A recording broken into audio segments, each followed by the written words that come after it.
There's some people like me who see her as a profile in courage, as a historical figure, as somebody who's put... Liz Cheney? Yes. How do you see her?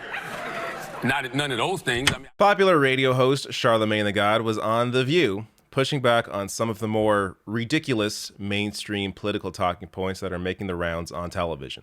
So it was incredible to see this kind of pushback that you often do not see on platforms like this. But Charlamagne's going to discuss the Democratic Party, Joe Manchin, Joe Biden, Bernie Sanders, AOC, Nina Turner briefly, and also Liz Cheney, whether she's a zero or a hero. So first, let me get to the first clip here, which is on the Democratic Party. Are you still frustrated with the way the Democrats are countering the Republicans? Yes, I feel like Democrats have tried every political strategy except for courage. You know, and I'm on record as saying the four things. What do you mean by that? Well, I think there's four things that need to be done to preserve democracy. You know, one is get rid of the filibuster so you can properly legislate. Manchin won't have it. That's right. And Kirsten Sinema, too. That's right. So it's not his fault. Biden's fault. That's right. One is expand the Supreme Court. You got to protect voting rights, and you got to prosecute everybody involved with the insurrection on January 6th.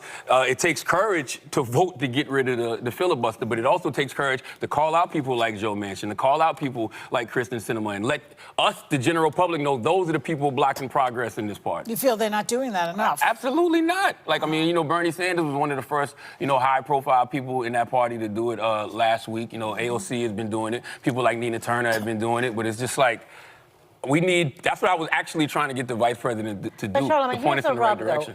In West Virginia, could there be a Democrat that's not in the Joe Manchin mold who gets elected? Because listen, Joe Manchin could easily become a Republican. And so if he becomes a Republican today, lose another I'll tell you so what.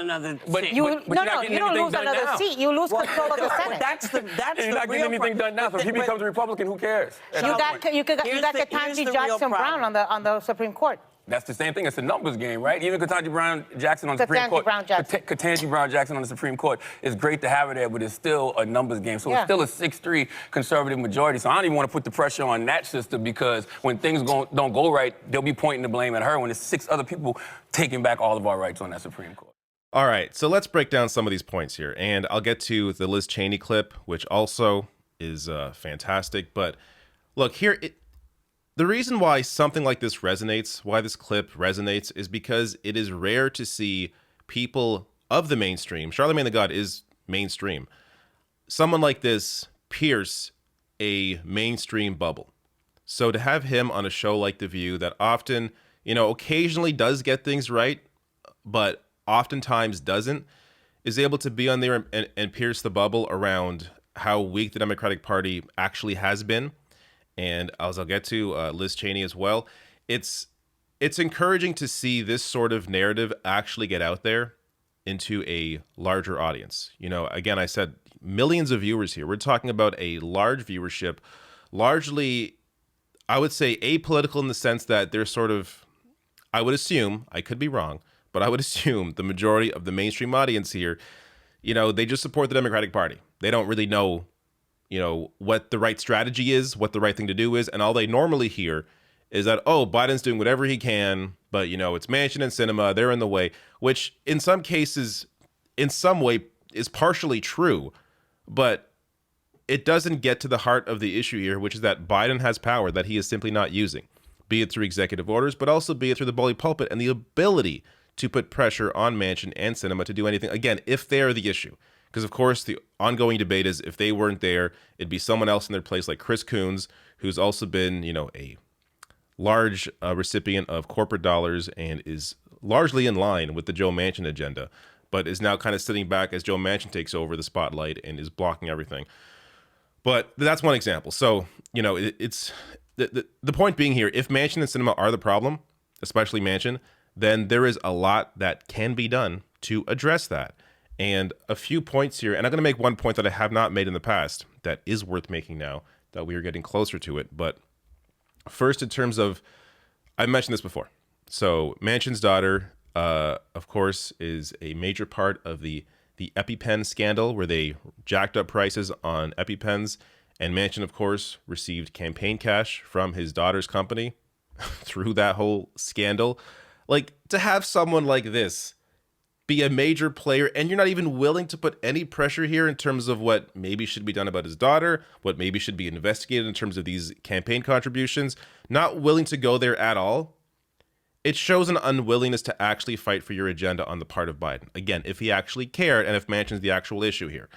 But going further, I want to bring this up because in a few years now, Manchin is up for re-election.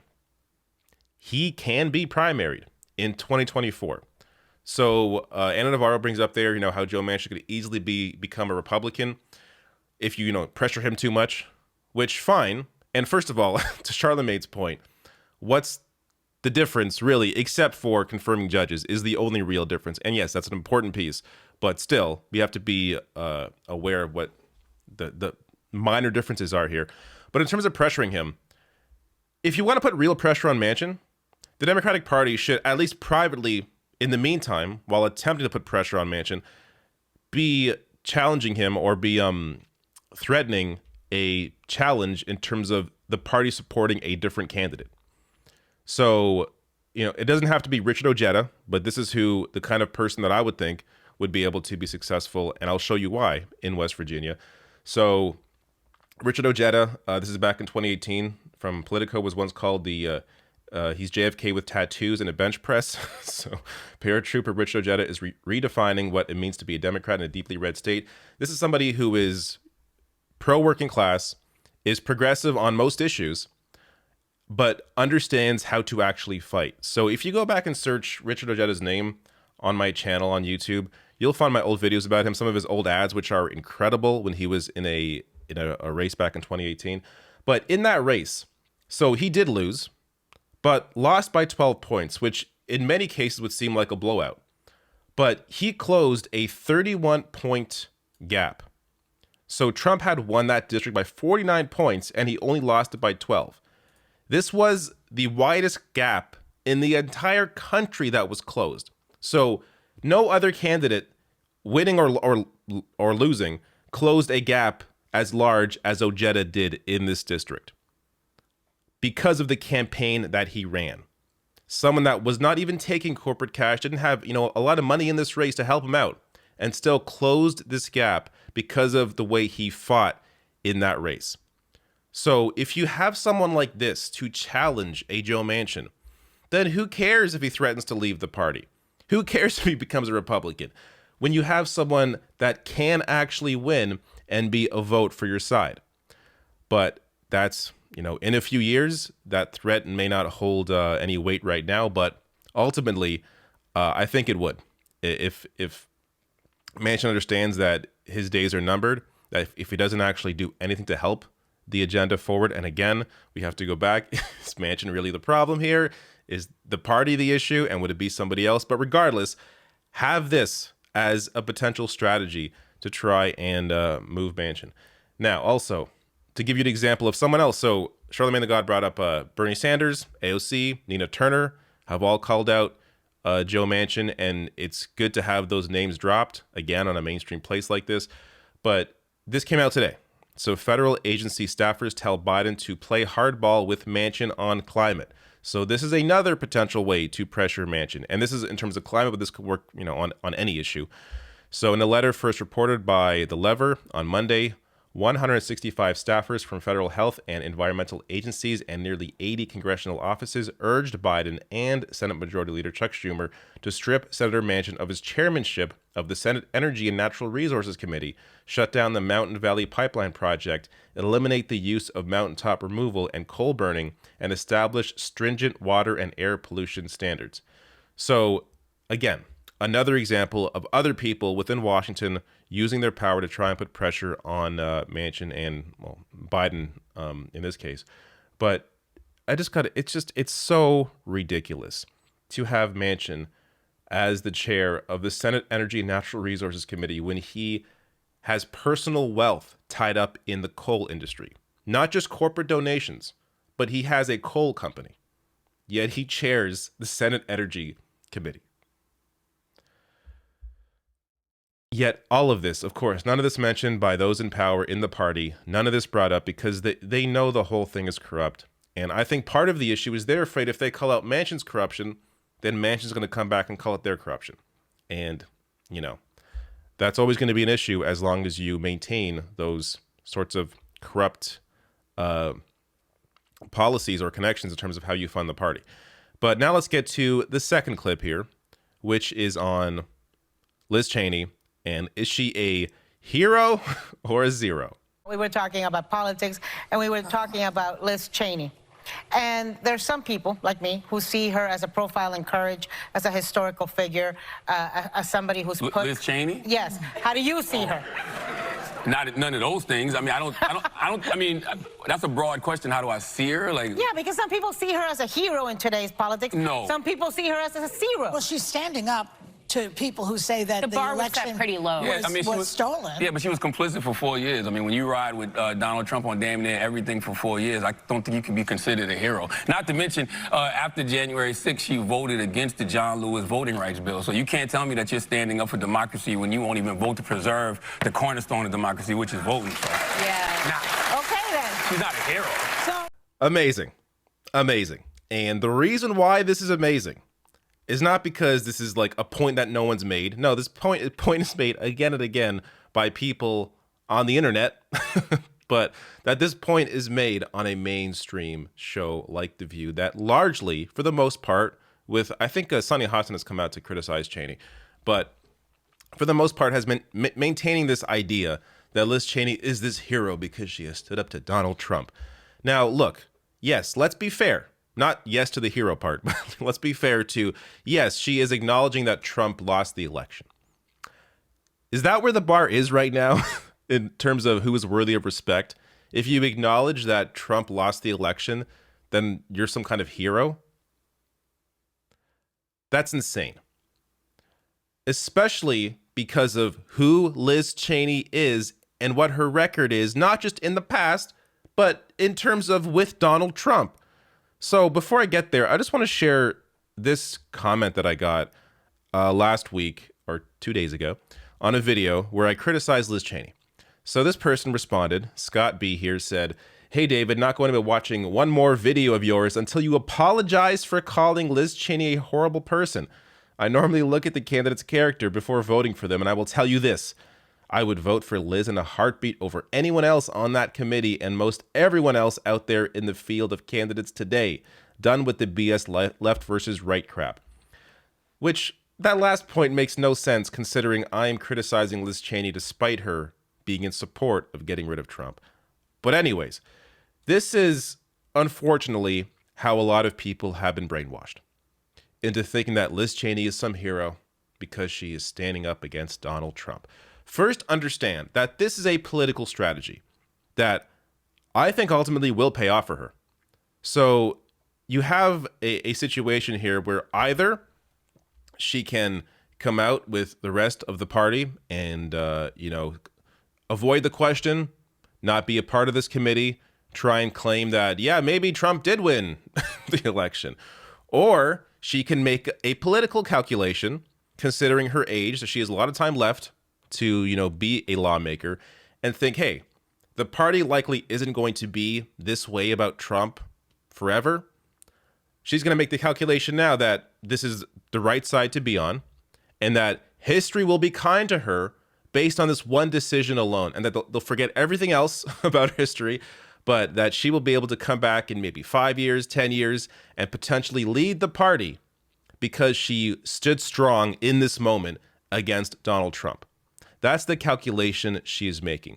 This is a lawmaker that has made calculations throughout her life in terms of what she thinks is politically feasible for her at the time. So on that point, this is somebody who sold out her own sister to try and win a Senate seat. So her sister being gay married, yet Liz Cheney, or being gay, Liz Cheney came out against gay marriage, despite her own sister.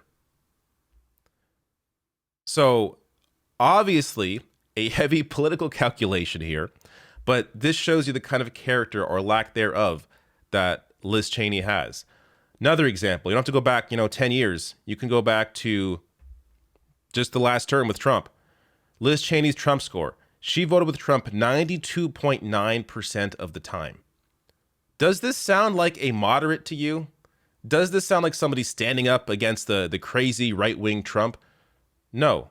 This is somebody who is totally in line with the Trump agenda, with the only difference being the election. So, based on her votes, she's actually was more loyal with Trump than her possible replacement at the time, Elise Stefanik. Stefanik, who was a crazy right-winger in every sense, but when it came to the votes, Cheney more in line with Trump than Elise Stefanik. And to go even deeper, this is from The Nation. They have a great piece on how Liz Cheney is, not your moderate Republican savior. So they write here, Liz Cheney is not some moderate maverick Republican who is breaking with her own party on policy. She's a right-wing warmonger whose crude attacks on people of color, immigrants, Muslims, and progressives carry the same venom as those of the most extreme members of her caucus and of the 45th president, whose election in 2016 and re-election in 2020 she enthusiastically supported. The notion that Liz Cheney is the voice of reason and responsibility is not supported by her record. She's a fierce militarist, busily proposing new sanctions on Iran and condemning President Biden's plans to end the forever war in Afghanistan as reckless. She sold out to the defense contractors. In March, she ripped House Democrats for making the grave mistake of proposing even modest cuts to the bloated Pentagon budget, and she's every bit as prone to cast jaw-droppingly extreme votes as her colleagues, vigorously opposing the George Floyd Justice in Policing Act, attacking even the mildest responses to gun violence as an assault on the freedom of the people in Wyoming, and dismissing the popular American Rescue Plan as a dangerous package of far-left priorities that will allow taxpayer money to fund abortion and provide stimulus checks for illegal immigrants, criminals, and even terrorists. In the run-up to the 2020 presidential campaign, when she was campaigning for Trump, Cheney decried the Democrats as the party of anti-Semitism, the party of infanticide, the party of socialism, during a March 2019 appearance on Meet the Press, where she also claimed Democrats had passed legislation that's violated the First Amendment and the Second Amendment. This is how ridiculous Liz Cheney is. So all the same rhetoric, all the same bigotry, all the same racism, not in terms of just votes, but also in terms of her, the way she's, discussed these issues, her rhetoric. Yet, because she has just recently come out against Trump, making a political calculation in doing so, all of a sudden now, big savior, big moderate in the party. Look, there are ways to cover this stuff without having to have this black or white view of it. So you can say it's good that Cheney has come out for the sake of, democracy, has come out to recognize that Trump lost the election, while also acknowledging that is not a bar that is worth celebrating, and acknowledging who this lawmaker is, what her record is, how this is clearly a strategic choice on her part. And yes, she will likely lose her current seat, but will come back in a few years as the big savior. That is her bet. So to simply, ignore all that, especially as someone like Joy Behar, who should know better, to try and wipe that all away because of her acknowledgement of the results of the election is just ridiculous. But that's why it's good to see someone like Charlamagne the God on there to correct the record and educate the audience.